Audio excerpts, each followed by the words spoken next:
everyone fine.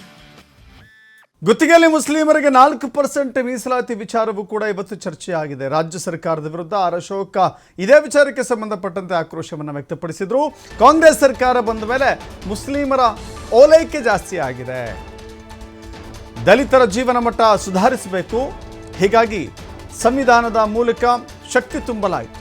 ಆದರೆ ಈ ಸರ್ಕಾರ ಮುಸ್ಲಿಮರಿಗೆ ಗುತ್ತಿಗೆಯಲ್ಲಿ 4% ಮೀಸಲಾತಿ ಕೊಟ್ಟಿದೆ. ಸಂವಿಧಾನದಲ್ಲಿ ಧರ್ಮಾಧಾರಿತವಾಗಿ ಧರ್ಮವನ್ನು ಆಧರಿಸಿ ಮೀಸಲಾತಿ ಕೊಡುವಂತಿಲ್ಲ. ಕರ್ನಾಟಕದಲ್ಲಿ ಮೊದಲ ಬಾರಿಗೆ ಧರ್ಮಾಧಾರಿತವಾಗಿ ಮೀಸಲಾತಿಯನ್ನು ನೀಡಲಾಗಿದೆ.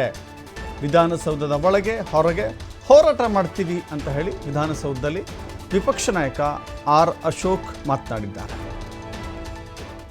ಕಾಂಗ್ರೆಸ್ ಸರ್ಕಾರ ಬಂದ ಮೇಲೆ ಮತ್ತೆ ಮುಸ್ಲಿಮರ ಓಲೈಕೆ ದೊಡ್ಡ ಮಟ್ಟದಲ್ಲಿ ನಡೀತಾ ಇದೆ.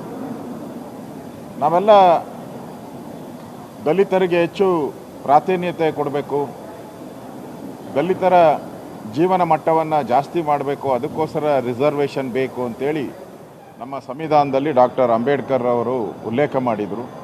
ಅದರ ಪ್ರಕಾರ ದಲಿತರಿಗೆ ಸಂವಿಧಾನದ ಹಕ್ಕನ್ನು ಕೊಟ್ಟಿದ್ದಾರೆ. ಆದರೆ ಕಾಂಗ್ರೆಸ್ ಅವರು ಮುಸಲ್ಮಾನರು ಓಟ್ ಹಾಕ್ತಾರೆ ಅಂತೇಳಿ ಅವರ ಓಟಿನ ಲಾಲಾಸೆಗೋಸ್ಕರ ಇವತ್ತು ಕಾಂಟ್ರಾಕ್ಟಲ್ಲಿ ಗುತ್ತಿಗೆಯಲ್ಲಿ ಅವರಿಗೆ 4% ರಿಸರ್ವೇಷನ್ ಕೊಡೋ ಮುಖಾಂತರ ಸಂವಿಧಾನವನ್ನು ಉಲ್ಲಂಘನೆಯನ್ನು ಮಾಡಿದ್ದಾರೆ. ಸಂವಿಧಾನದಲ್ಲಿ ಯಾವುದೇ ರೀತಿಯಾದಂಥ ಧರ್ಮಾಧಾರಿತವಾದಂಥ ರಿಸರ್ವೇಷನ್ ಇಲ್ಲ.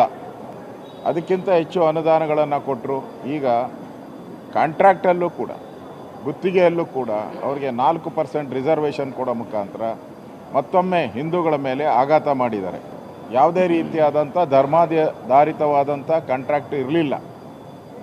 ಕರ್ನಾಟಕದಲ್ಲಿ ಮೊದಲ ಬಾರಿಗೆ ಇದನ್ನು ತರುವ ಮುಖಾಂತರ ಧರ್ಮಗಳ ಮಧ್ಯೆ ಒಡಕನ್ನು ಉಂಟು ಮಾಡುವಂಥದ್ದು